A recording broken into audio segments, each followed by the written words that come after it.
I was driving from northern Montana all the way up to Alaska. I had converted my SUV into a camping rig and was spending 2 months traveling and camping out of it. And the main goal of those 2 months was to drive the Alaska Highway. This road was famous for a reason, though. It went through the western portion of Canada and was very desolate and rough. I knew that beforehand, so I came in as prepared as possible for the journey. Of everything to be nervous about, though, the one thing that had me feeling a bit more vulnerable was that because I had to drive through Canada, I couldn't bring any firearm with me.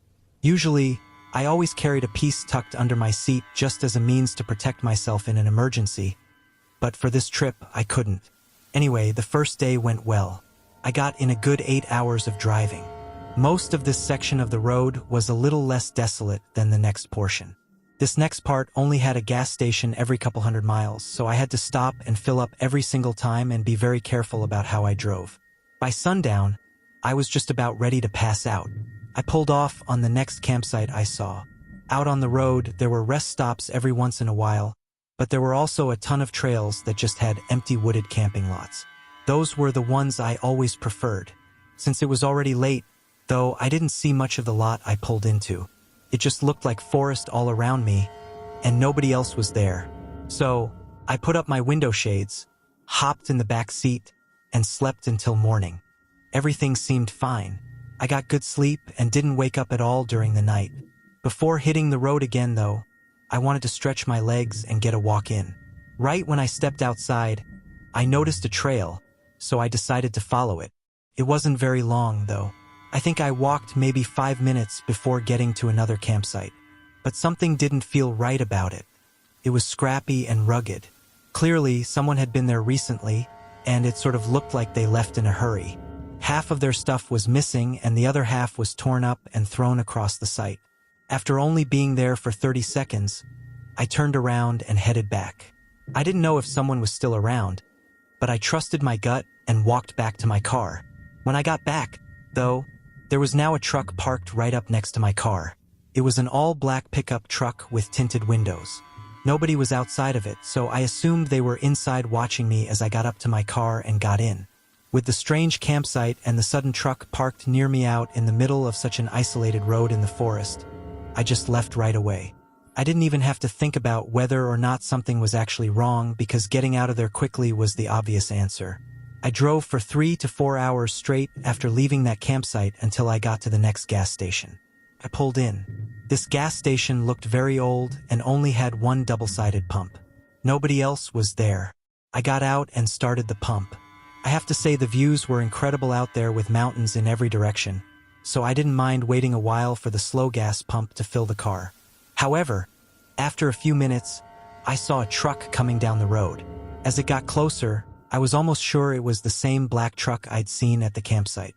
My stomach tightened when they pulled into the gas station and right up to the other side of the pump.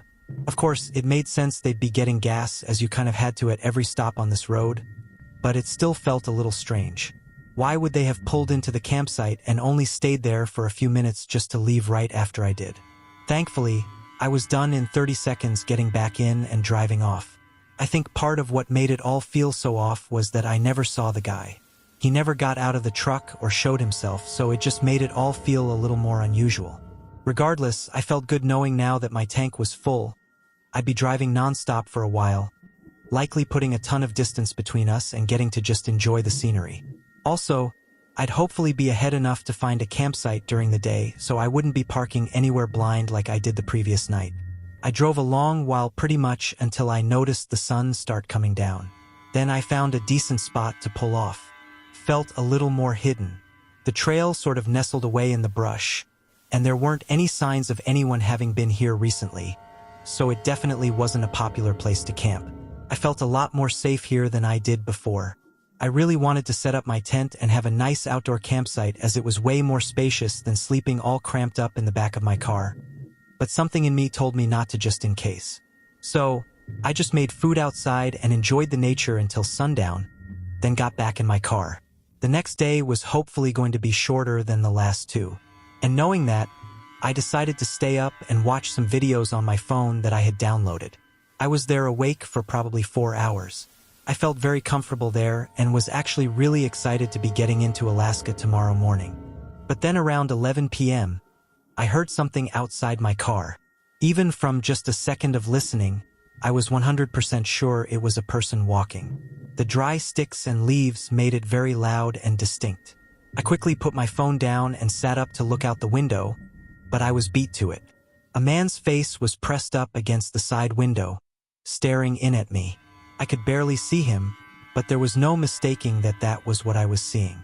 I jolted back, losing my breath from the instant fear. They also moved back, disappearing into the void of darkness just past the window. I immediately jumped up to the front seat, seeing the second guy that I'd heard walking running up to the car. He smashed open the back window just as I got to the front. My adrenaline flowing made it hard to do the simple task of getting my keys out and starting the car.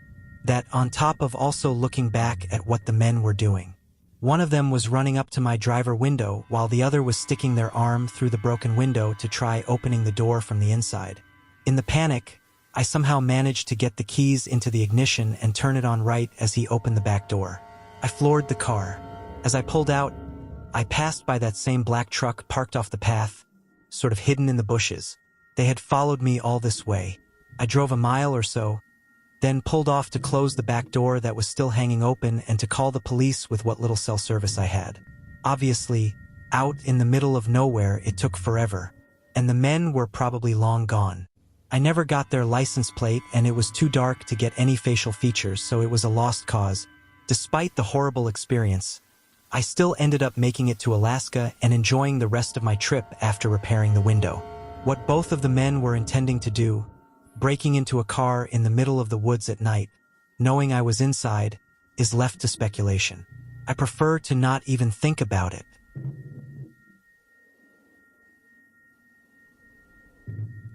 This was in 2019 when I was 21.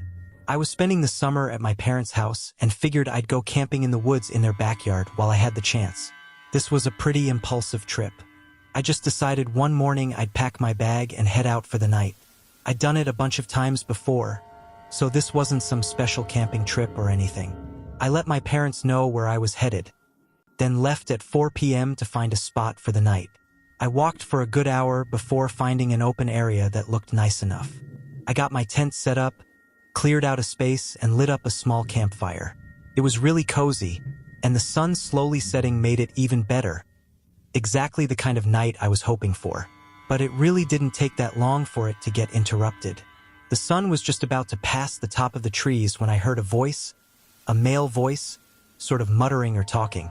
I almost felt like it was echoing a bit, though, because it was hard to pinpoint exactly where the voice was coming from. It was also dark enough where the shadows from all the trees made it really hard to see much of anything.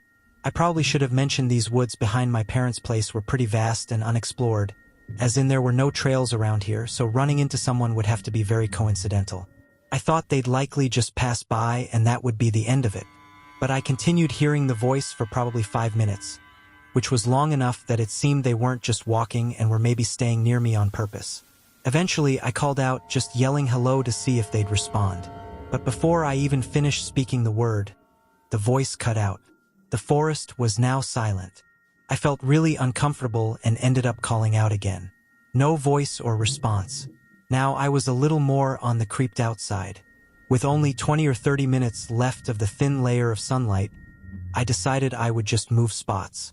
No need to stay there and be creeped out all night and let it ruin my experience. Within a couple of minutes, I was heading back into the trees and looking for another place to call home for the night. I didn't have as much luck, though. 15 minutes in, with the fading sunlight rushing me, I decided to just settle where I was. Basically, just among all the trees. It was a good thing I did, though, because by the time I finished setting up camp, there was no light left. The sun was fully down, and the woods were dead silent. I found it calming, though, knowing I'd be able to hear if that guy came back around for whatever reason. I built up another small campfire. I enjoyed the warmth for a while before grabbing my snack bag and taking out some stuff to make s'mores. I got a small stick, stabbed a marshmallow on the top, and held it over the fire. I don't know what it was about it, but roasting a marshmallow over a campfire is just one of my favorite things to do. It helped get my mind off of things. I made a few s'mores and hung around the fire for a good long while, several hours at least. It was pretty late by then, and I was letting the fire begin dying out. It was still somewhat bright, but only half as much as it was before. But then I heard the crunch of leaves behind me. I thought it sounded like somewhere to the back left of my campsite. It was completely dark though, and once I was looking over there, whatever it was had stopped moving. Again, I called out. Honestly, I wasn't expecting much considering how last time went. But a few moments later, a man stepped out of the woods and into the light. It startled me because he came from a different area than what I was looking at. "Didn't mean to scare you," he said with a smile as he casually walked up to the fire and sat next to it. He held his hands out to warm them by the fire. He acted as if he were supposed to be there or like he knew me or something. Can I help you? I think you're at the wrong campsite," I said. No, I didn't know which part he was saying no to, but either way, it was an unsettling response to not add anything to. I sort of had to think for a few seconds about what to do or say. So, there was a very strange, tense little bit as we both sat by the fire, not speaking. It got so tense that I sort of just asked whatever came to mind, which in hindsight I probably shouldn't have. "Do you happen to be the one I heard talking out in the trees around my other campsite earlier?" The man stayed looking at the fire, but his face visibly fell flat. "Must have been someone else," he said with a much colder, monotone voice. Something was extremely off about all this, but I still didn't know how to get out of it without risking causing trouble. Before I was able to think too much about it, a stick cracked behind me. I looked back. It was from the same spot to the back left of the campsite. My heart sank. The man wasn't alone. Someone else was here. I turned and looked back toward the campfire. He was staring at me. To be perfectly honest, I don't even remember whether he was smiling or angry or what, because all I remember was the intense cold and dead look in his eyes. I instantly sprung up from my chair and made a dead sprint into the trees. I heard one of the men say something, clearly talking to the other in frustration, and momentarily I heard footsteps running up behind me. However, as I got deeper into the woods and into the darkness, I lost them. Having grown up in these woods as my backyard, I was still able to somewhat navigate through them and to the road, following it back to my parents' house. They called 911 for me. Long story short, I led a team of officers to the campsite in the morning. Everything was gone. I don't know if that makes things better or worse. On one hand, it could have meant they were just there to rob me, but on the other hand, it made it definite that they had bad intentions, so they really could have been trying to do anything. After all, one of them did chase me for a minute. Shouldn't surprise anyone to say I never went back in those woods behind my parents' house.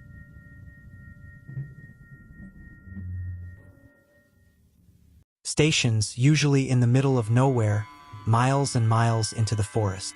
The one I chose was pretty much the most isolated one I could find. It was easier to rent, having available slots basically through the whole summer, and I liked hiking anyway. There was only a single picture I could find of it, though, and it was super old and blurry, so really I had no clue what to expect of the lookout tower. I knew it was built in the 1950s, so it'd be old. But as far as how much restoration was done to it, I was going in blind. I brought my usual backpacking gear and started the hike at 9 a.m. There wasn't much out there as far as views go. Not for the first few hours. It was just very dense, harsh forest terrain. The trail wasn't even much of a trail anymore, just a very rough path. After 5 hours, though, I finally got a glimpse of the lookout tower. It was far in the distance still, sitting atop a mountain. It looked very small and wasn't one that was high up on stilts. It looked more like a cabin than anything, maybe raised up 10 to 15 feet. There was another hour of trekking before I actually got there. The hike was definitely worth it just for the view alone. Felt like I could see the whole world from there. The fire lookout was in rough shape, however, very noticeably old with some patchwork here and there done to certain parts. It had a wraparound staircase of 20 or so steps leading up to the walkway that went around the whole lookout, and the inside was entirely empty. It wasn't glamorous, but honestly, it could have been worse. And to have this view, I'd take it any day. With a few hours of sunlight left, I tossed my bag down, made some food, and relaxed on the outer ledge. It was real quiet up there, just the sound of birds and wind. I was pretty beat from the hike up, so after the sun fell past the horizon, I threw my sleeping stuff on the wooden floorboards and laid down. It was only around 8, so even though I was exhausted, I couldn't quite fall asleep as fast as I wanted. I think 30 to 40 minutes went by. Then I thought I heard something outside the lookout tower. Before I could even get up and look, there were clear footsteps coming up the stairs. I hurried out of my sleeping bag and up to the door, which notably had no locks on it. Few seconds later, a man came around the corner. He was older, say late 40s, and had longish blonde hair. Somehow, he wasn't startled when he saw me, almost like he knew I was already up here. "Great place to stay a few nights, isn't it?" he said, grinning and walking up closer to me. I agreed, still a little nervous, and mentioned I booked it for the next 3 nights. I was already a little put off though because I knew there was nothing else around here, so him being here while I was also here was really strange. I asked if he was camping around here. "Actually, I was hoping to be staying here tonight," he said again with a grin. I wasn't sure how to respond to that, but I ended up just saying sorry. "Well, it looks like you've got enough room in there. I mean, it's just you here, right?" After hesitating for a second, I lied, saying a friend of mine was just a few minutes out and that unfortunately we couldn't let him stay here with us. He looked at me, grin fading from his face, and didn't say anything for a moment, then nodded and started to leave. It wasn't until he turned around to head back down the stairs that I noticed he didn't have a backpack.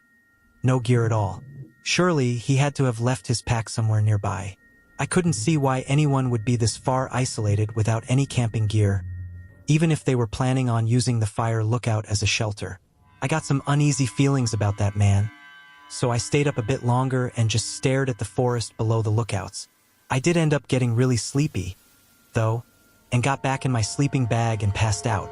I woke up in the morning feeling better and spending the first hour making coffee and enjoying the view. When I headed down from the lookout, though, there was a note attached to the wooden railing at the bottom. It was just a piece of paper with the word, "Sorry," written on it with a smiley face next to it. I assumed it had to be from the guy. But if he put this here, then he must have come back sometime in the middle of the night while I was sleeping. I immediately felt really unsettled just thinking about it. The fact he even left a note was just weird. Despite the strange occurrence, I decided to go for a walk. Maybe it was to also scan the area for any signs of the man still being around, because clearly he didn't leave when he should have. I wandered around the forest down the hill from the fire lookout. There wasn't much to see though. It was all the same dense forest that I'd hiked up through the previous day, and I didn't notice any campsites or things left behind. I went back to the lookout and enjoyed the peace and quiet for the rest of the day. I stayed up much later than I did the night before. I had this small battery-powered lantern that I hung up on the wall so I could see a little better, and I just sort of existed. I thought about whatever and stared out at the darkness beyond the lookout, only slightly being able to make out the outline of the mountains. I want to say I didn't start getting ready for bed until nearly midnight. Could have even been 1 a.m. I set out my stuff, then grabbed my lantern and headed down the steps to the forest to take a leak real quick before bed. I walked up just to the edge of the tree line. But as I got there, I saw something move in front of me. Just a glimpse of something shift out of the dim light from my lantern. I froze for a second, then held it up further forward, although it didn't help much. Someone there. The silence that followed my voice made things even more eerie. I basically ran back to the lookout. It didn't feel much safer in there, though. Windows covered every inch of the walls, and like I mentioned before, the door didn't even have a lock on it. Part of me really wanted to leave, but heading out now while it was pitch black out, and with the trail being nearly non-existent, would probably be worse than just staying put. I kept the lantern hung up on the wall and looked out the windows at the forest below. It was really eerie knowing that with the light, if someone was out there, they could probably clearly see me in the window. Meanwhile, all I saw was darkness. I could see the bottom of the stairs, though, so that's what I was focusing on, making sure nobody tried to come up. The longer I stayed there watching, the more this sense of unease started to fill my body. I didn't know what I was going to do, but I decided to pack up my stuff. At least then I could make a run for it if I had to. As I stuffed my backpack, I would stop every 30 seconds and go back up to the window to look out at the stairs, then continue packing, repeating this over and over until I finally got everything in my bag and ready to go. I set it up against the wall, then went back to the window. There was a man at the bottom of the stairs. He was standing right at the first step, staring at it like he was just waiting there.